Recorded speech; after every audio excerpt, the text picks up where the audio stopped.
அனைவருக்கும் வணக்கம். நம்ம இந்தியன் சொசைட்டி சீரிஸ் வந்து பார்த்துருக்கோம். இந்த கிளாஸில் டே 3ல் role of caste in India, இந்தியாவில் இந்த கேஸ்ட் அப்படிங்கிறது என்ன மாதிரியான ரோல் ப்ளே பண்ணுது இதுதான் நம்ம பார்க்க போகிறோம். அதாவது ஜாதி என்ன மாதிரியான ரோல் ப்ளே பண்ணுது இதுதான் நம்ம கிளாஸில் பார்க்க போகிறோம். So what is caste? Caste அப்படிங்கிறது ஹிஸ்டாரிக்கலாக இருக்கக்கூடிய ஒரு மேட்ரு. அது வந்து ரொம்ப ரிஜிடானது. இந்த ஹைரார்கி கான்செப்டில் நம்மளால் அதை பிரேக் பண்ண முடியாது. சரிங்களா? இதுதான் நம்ம இந்த கிளாஸில் பார்க்குறோம். So caste is a heredity social stratification. Social அது காலம் தொட்டு வந்துகிட்டே இருக்குது. இந்த சமுதாயத்தில் இருக்கக்கூடிய படிநிலைகளை வந்து சொல்லுது. யூனிக் டு இந்தியா, இந்தியாவில் இதுதான் இந்த ஜாதின்றது இருக்குது. Traditionally paste on the birth, occupation and ritual purity. அவங்க பிறப்பின் அடிப்படையில் அவங்க என்ன வேலை செய்கிறாங்க. ஸோ இது சார்ந்து இந்த கேஸ்ட் ஆனது பிரித்து வந்து இந்த ஸ்ட்ராட்டிஃபிகேஷன் ஆனது நடக்குதுன்னு சொல்கிறாங்க.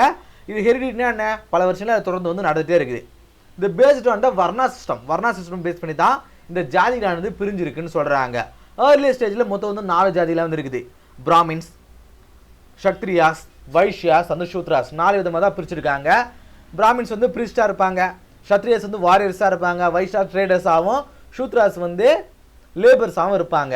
லேட்டர் என்ன பண்ணுது, இந்த வர்ணா சிஸ்டம் என்ன பண்ணுது, ஜாதியாக வந்து எவால்வ் ஆகுது. ஹிந்துவில் ஒரு முறை இந்த ஒரு ஆர்டிக்கல் ஒன்று வந்துருச்சு, ஒரு எடிட்டோரியல் செக்ஷனில் 1921 ஒரு சென்சஸ் வந்து எடுத்துருக்காங்க. அப்போது ஒரு ஜாதி ஆகும். அதுமாதிரி 2011 எடுக்கும்போது அது பல லட்சம், 1000 இருந்தது, பல லட்சமாக வந்து கன்வெர்ட் ஆகியிருக்கு. காரணம் என்ன, இந்த வர்ணா சிஸ்டம்லேருந்து ஒவ்வொருத்தரும் என்ன பண்ணுறாங்க, தனித்தனி ஜாதியாக வந்து பிரிஞ்சு போகிறாங்க. இப்போ முதலியார்னு எடுத்துக்கணும்னா முதலியாரில் நிறைய ஜாதிகள் இருக்குது. அவங்களுக்குள்ளேயே பொண்ணுங்களை கொடுத்துக்க மாட்டேன்றாங்க. இப்போ வன்னியரில் எடுத்தோம்னா வன்னியரில் பல ஜாதிகள் பாருங்கள். எம்பிசி எடுத்தோம்னா எம்பிசியில் பல ஜாதிகள் இருக்குது. இப்படி நிறைய இப்போ வன்னியர்ன்றாங்க, கவுண்டர்ன்றாங்க, இப்படி நிறைய இப்போ ஜாதிகளுக்குள்ளேயே சப் கிளாசிஃபிகேஷனாக போயிட்டே இருக்குது. இப்போ ஷெட்யூல் கிளாஸ்ன்னு சொல்கிறோம். ஷெட்யூல் கிளாஸில் பார்க்கும்போது அது ஆரியர்கள் மட்டும்தான் இருக்காங்க கிடையாது, அது ஒரு 21 ஜாதிகள் இருக்குது. இப்படி ஒரு ஜாதி ஒரு 4 விதமாக இருந்தது. இப்போ பாருங்கள், பல லட்ச ஜாதியாக வந்து கன்வெர்ட் ஆகியிருக்கு. thousands of localised caste groups இருக்குன்னு சொல்கிறாங்க. இப்போ ஒரு டிஸ்ட்ரிக்ட் எடுத்துனா ஒரு டிஸ்ட்ரிக்ட்லேயே பல ஜாதி மக்கள் இருக்காங்க. இப்படி பாருங்கள், இதுக்கு எல்லாமே கோர் எங்க, இந்த வர்ணா சிஸ்டம் தான். அடுத்தது key features of caste system. இந்த கேஸ்ட் சிஸ்டம் உடைய கீ ஃபீச்சர்ஸ் என்னென்ன, எண்டோகேமின்னு சொல்லுவாங்க. இந்த எண்டோகேமின்னா என்னென்னா, மேரிங் வித் இந்த ஒன் கேஸ்ட், ஒரே ஜாதிக்குள்ளேயே அவங்க கல்யாணம் பண்ணிக்குவாங்க.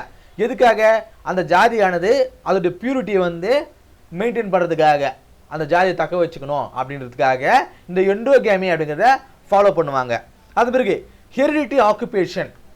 ஒரு ஜென்ரேஷனில் போன ஜென்ரேஷன் என்ன வேலை செஞ்சாங்களோ அதே ஜென்ரேஷன் தான் இப்போ நீங்களும் செய்யணும்.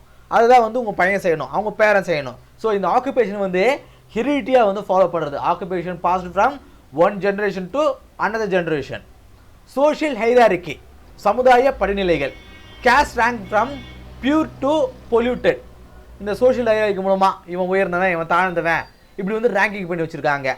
Segmental division, individual identity tied to caste. இப்போ இந்த ஜாதிக்காரனா இவன் இப்படி தான் இருப்பான், இந்த ஜாதிக்காரனா இப்படி தான் இருப்பான் அப்படிங்கிற ஒரு செக்மெண்டல் டிவிஷன் வந்து இதுக்குள்ளே இருக்கும். ரெஸ்ட்ரிக்ஷன்ஸ், அவங்களுக்குள்ள ரெஸ்ட்ரிக்ஷன் இருக்கும். அவங்க கூட வந்து உணவுகளை வந்து பரிமாறிக்க மாட்டாங்க, டச் பண்ணி பேச மாட்டாங்க. Movement limited by the caste, அவங்க வந்து இந்த நகருக்குள்ளே போகக்கூடாது, இந்த தெருவுக்குள்ளே வரக்கூடாதுன்றத அவங்களுடைய மூமெண்ட் வந்து ரெஸ்ட்ரிக்ட் பண்ணுவாங்க. இதெல்லாம் வந்து கேஸ்ட் சிஸ்டம் உடைய ஒரு கீ ஃபீச்சர்ஸ். இதெல்லாம் வந்து எதுக்காக அவங்க மெயின்டைன் பண்ணுறாங்க, அவங்க ஜாதியுடைய அந்த பியூரிட்டியை மெயின்டைன் பண்ணுறதுக்காக. அடுத்தது role of caste in Indian society. Indian சொசைட்டியில் இந்த கேஸ்டுடைய ரோல் என்ன? First, social identity. தனக்கான ஒரு ஐடென்டிட்டியை கிரியேட் பண்ணணும். நான் யார் அப்படின்னா, நான் ஒரு ஐஏஎஸ் ஆஃபீஸர், நான் ஒரு ஐபிஎஸ் ஆஃபீஸர், நான் ஒரு 5 டிகிரி முடிச்சுவேன் அப்படிங்கிறத ஒரு ஐடென்டிட்டி இல்லாத போது தங்களுக்கான ஐடென்டிட்டியை அவங்க தேட ஆரம்பிக்கிறாங்க. ஸோ அந்த ஐடென்டிட்டியானது அவங்களுக்கு கேஸ்ட்டில் கிடைக்கும்போது அந்த கேஸ்ட்டை அவங்க பர்சீவ் பண்ண ஆரம்பிக்கிறாங்க. சரிங்களா? ஸோ சோஷியல் ஐடென்டிட்டிக்காக caste gives the community belonging and cultural identity. நான் இந்த இனத்தை சேர்ந்தவன் அப்படிங்கிற ஒரு உரிமையை கொடுக்குது. எனக்கான ஒரு கல்ச்சுரல் இருக்குன்றத, ஒரு கல்ச்சுரல் ஐடென்டிட்டியை வந்து இந்த கேஸ்ட் வந்து கொடுக்குது. Still influences the marriage, festivals and customs. ஒரு கல்யாணம் எடுத்துங்க, அவங்க முறைப்படி அவங்க செய்கிறாங்க. ஒரு திருவிழாவை எடுத்துங்க, அவங்களுக்கும் ஒரு வழக்கம் இருக்குது. ஸோ ஒரு சோஷியல் ஐடென்டிட்டிக்காக கேஸ்ட் ஆனது ஒரு மேஜர் ரோல் ப்ளே பண்ணுது. பொலிட்டிக்ஸில் கேஸ்ட் பேஸ்ட் ஓட்டிங், இப்போ இந்த ஜாதி மக்கள்லாம் வந்து இந்த கட்சி தான் வந்து ஆதரிப்பாங்க. இப்படி வந்து ஒரு பொலிட்டிக்கல் மேனிப்புலேஷன் வந்து நடக்குது இல்லையா? இப்போ உத்தரப்பிரதேசத்தில் வந்து யாதவ கம்யூனிட்டி இருப்பாங்க, அதுதான் வந்து கவு பெட்னு சொல்லுவாங்க. குஜராத்தில் வந்து பட்டேல்ஸ் இருப்பாங்க, சர்நேமாக இருக்கக்கூடியது. இது என்ன ஆகுது? கேஸ்ட் பேஸ்டு பார்ட்டிஸ் வந்து உருவாகுது. BSP, RJD. இப்போ தமிழ்நாட்டில் பார்க்கும்போது விடுதலை சிறுத்தைகள் கட்சி இருக்குது, அது வந்து பாட்டாளி மக்கள் கட்சி இருக்குது. இது எல்லாமே ஒரு கேஸ்ட் பேஸ்டு பாலிட்டிக் பார்ட்டி. சரிங்களா? அடுத்து எஜுகேஷன் அண்ட் எம்ப்ளாய்மெண்ட், கல்வியிலையும் வேலை வாய்ப்புலையும் வந்து ரிசர்வேஷனை இது கொடுக்குது. இப்போ எஸ்சி எஸ்டி ஓபிசி எல்லாமே வந்து ஒரு பேக்வேர்டு கம்யூனிட்டி இருந்தால அவங்களுக்கு வேலைகள் ஆகட்டும் கல்வியிலையும் வந்து ஒரு ரிசர்வேஷனை கொடுக்குறாங்க. ஆர்டிகல் 15 and 16 வந்து அதை என்ஷூர் பண்ணுது. Castle influence access to quality education in rural India. கிராமத்தில் இருக்கக்கூடிய மக்களுக்கு ஒரு குவாலிட்டியான எஜுகேஷனை இந்த கேஸ்ட் ஆனது இன்னும் வந்து இன்ஃப்ளூயன்ஸ் பண்ணுது. எதனால்? இந்த ரிசர்வேஷன் மூலமாக. இன்கேஸ் இந்த ரிசர்வேஷன் இல்லை அப்படின்னா, அவங்க என்ன கேஸ்ட்னு தெரியாமல் இருந்துச்சு அப்படின்னா, இந்த எஜுகேஷனை அவங்களால இன்ஷூர் பண்ண முடியுமா? குவாலிட்டியான எஜுகேஷனை அவங்க கொண்டு போய் சேர்க்க முடியுமா? அடுத்து rural society. Caste panchayat in village still regulate the social conduct, land ownership and labour of and caste paste.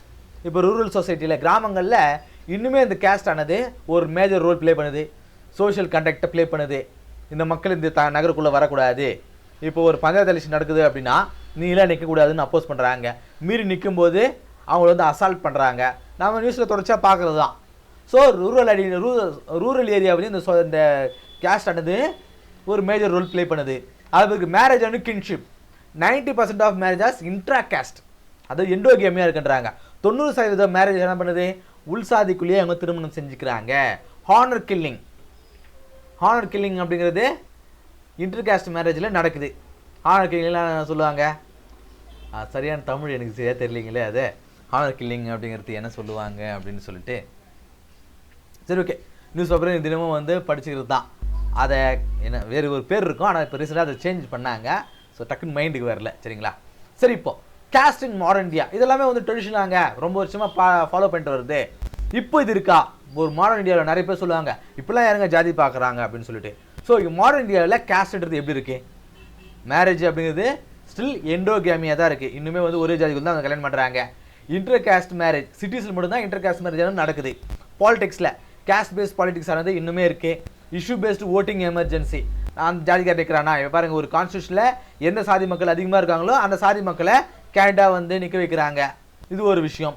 ஆக்குபேஷனில் traditional caste still work same jobs.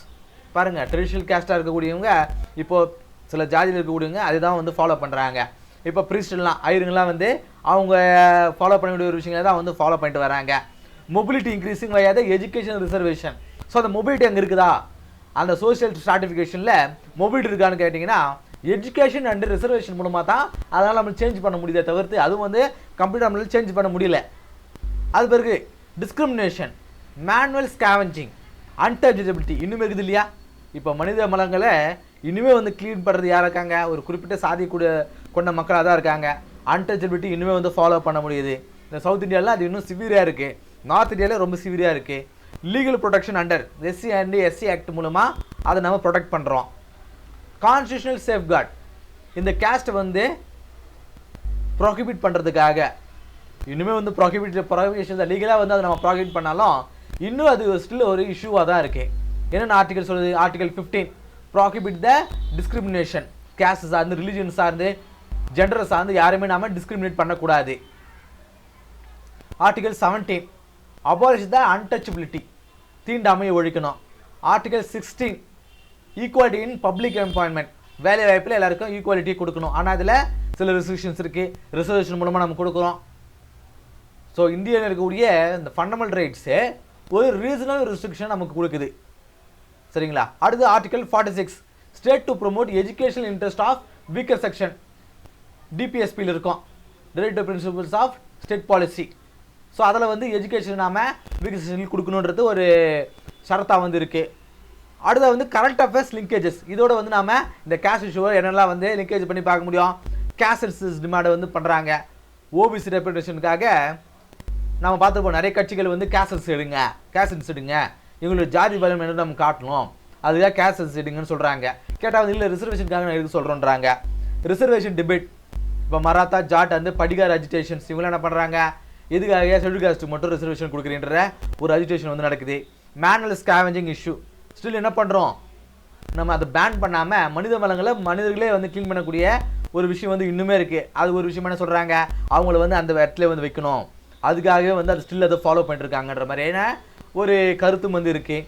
Dalit right movements, Bhim army, Ambedkar right association, இவங்க என்ன பண்ணுறாங்க, தலித்துகளுக்கான ஒரு ரைட்ஸ் வந்து பெற்றுத்தரணும் அப்படிங்கிற ஒரு மூமெண்ட்டு வந்து அடிக்கடி நடத்த நம்ம பார்க்குறோம். இப்போ ப்ராக்டிஸ் கொஸ்டினுங்க. Which article of the Indian constitution abolish the அன்டச்சபிலிட்டியை எந்த ஆர்டிகல் வந்து அபாலிஷ் பண்ணுது? 14, 15, 16 and 17. இந்த 4 ஆர்டிகல் எதுங்க? இதுக்கான சரியான கீழே வந்து கமெண்ட் பாக்ஸில் சொல்லுங்கள். இந்த கிளாஸ் உங்களுக்கு யூஸ்ஃபுல்லாக இருக்கும் அப்படின்னு நம்புறேன். அடுத்த கிளாஸ் சந்திப்போம். நன்றி.